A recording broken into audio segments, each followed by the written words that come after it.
पोथी पढ़ पढ़ जगमुआ आईएएस भया न कोई। तो इसका मतलब पढ़ना नहीं चाहिए। जो लोग सिर्फ पढ़ने पर ध्यान देते हैं वो कंपटीशन में सफल नहीं होते। बोलो सत्यनारायण महाराज की जय। बहुत बड़ी बात बता रहा हूं, जितने लोग कंपटीशन की तैयारी कर रहे हैं, पढ़ पढ़ के मरे जा रहे हो। लोग 14 घंटा पढ़ते, 15 घंटा पढ़ते, 16 घंटा पढ़ते, फिर अमर हो जाते हैं। राजा बनने के लिए क्या जरूरी है? और हिंदुस्तान में तो जरूर बना लो, क्योंकि यहां जितनी टांग खिंचाई होती है, और अपने ही करते हैं सारे अपने। इस देश के दुश्मन बाहर नहीं है, इस देश के दुश्मन अंदर हैं।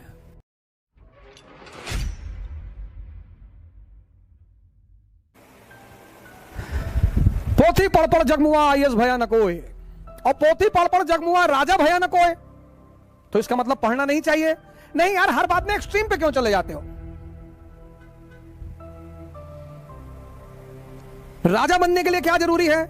समझदारी, अंडरस्टैंडिंग,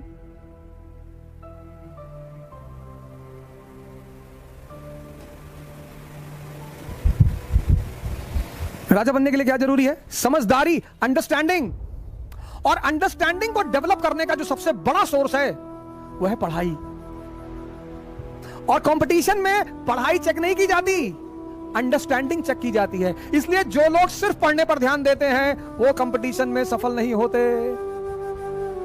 बोलो सत्यनारायण महाराज की जय। चाचा,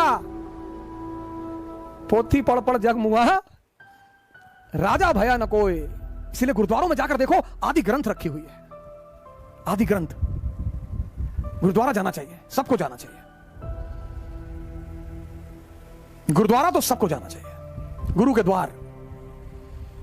और गोल्डन टेंपल तो जाना ही चाहिए सर। और वहां का जो पानी है सर, वो अमृत है सर। 72 संत आरात हुए हैं वहां पर, उस जगह पर। 1 घंटा बैठ जाओगे तो असीम से जुड़ाव पैदा हो जाएगा। लेकिन वो जो आदि ग्रंथ रखी है उसको जिंदा कौन करेगा? गुरु। वो सुखमनी साहब के तार खोलेगा। सुमिरन करो, सुमिरन, सुमिरन, सुमिरन, सुमिरन। किसका? सांसों का। सांसों की माला से सुमरू मैं पीखाना।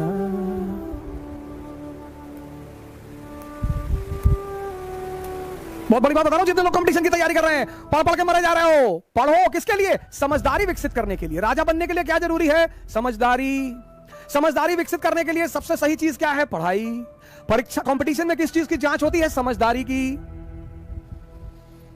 इसलिए कुछ लोग 14 घंटा पढ़ते, 15 घंटा पढ़ते, 16 घंटा पढ़ते, फिर अमर हो जाते हैं। 20 घंटा पढ़ते हैं, फिर अमर हो जाते हैं। पढ़ते बहुत है पर समझदारी विकसित नहीं हो पाती। कहते हम शादी में दहेज नहीं लेंगे। तुमको देगा ही कौन?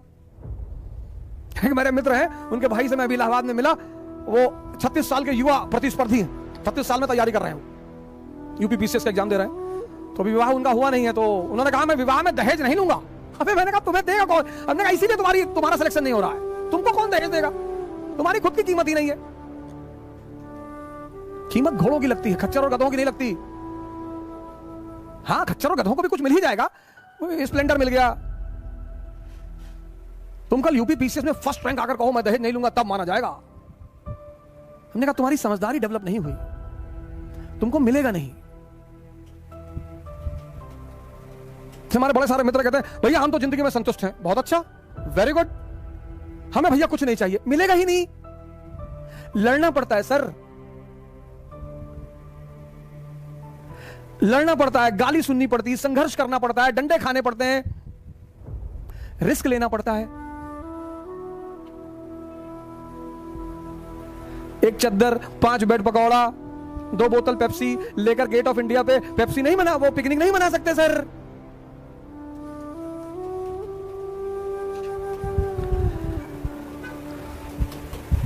कंपटीशन में किस चीज की जांच होती है? समझदारी की।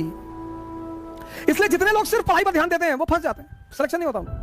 उनकी जानकारी बहुत होती है। अकबर के पूरे खानदान के बारे में बता देंगे, कितना कुत्ता पाला था, कितना गधा रखा था, कौन से रंग का कपड़ा, सब बता देंगे। मैं एक बार गोरखपुर पढ़ाने गया तो एक छात्र ने मुझसे पूछा कि सर, मैंने कहा जी, कहा हुमायूं बताइए कौन से दिन कौन सा कपड़ा पहनता था? वो बड़ा ज्योतिष में विश्वास रखता था। बाद में मैंने पढ़ा उस बात को, तो मैंने देखा कि वो ज्योतिष में बड़ा विश्वास रखता था, तो वो दिन के हिसाब से कपड़े पहनता था।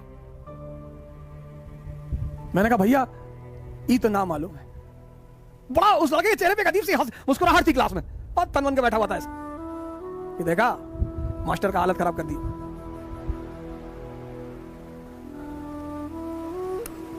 पूरा 5 साल से तैयारी कर रहे हैं, अभी तक है, अभी शायद कहीं टीचर उचर में हो गया उनका।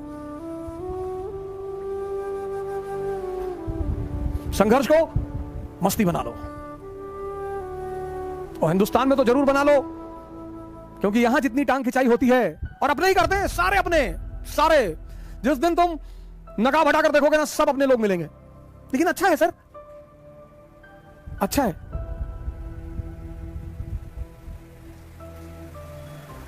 कृष्ण को सबसे ज्यादा चुनौती किससे है सर?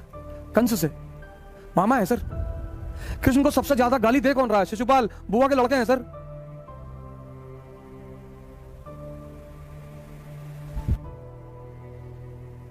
इस देश के दुश्मन बाहर नहीं है, इस देश के दुश्मन अंदर हैं। एक विभीषण ने रावण का कुल तबाह कर दिया। एक दुश्मन पर अटैक करने से पहले उसके घर में विभीषण पैदा कर दो। यह बहुत बड़ी नीति है पॉलिटिकल साइंस की।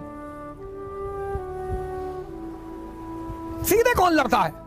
कोई नहीं लड़ता। पृथ्वीराज चौहान के सामने प्रथम तराइन के युद्ध में मोहम्मद गौरी सामने पड़ा हुआ था, मरा पड़ा हुआ, आधमरा।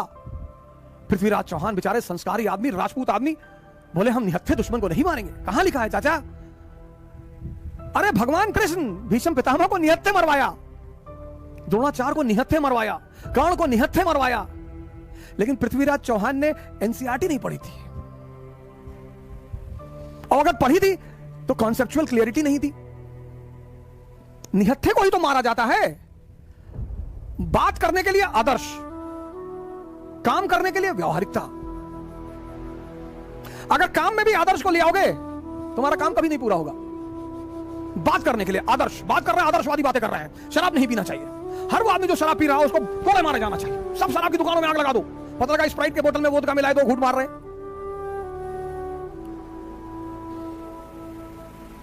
समझदारी पर ध्यान दो, समझदारी पर।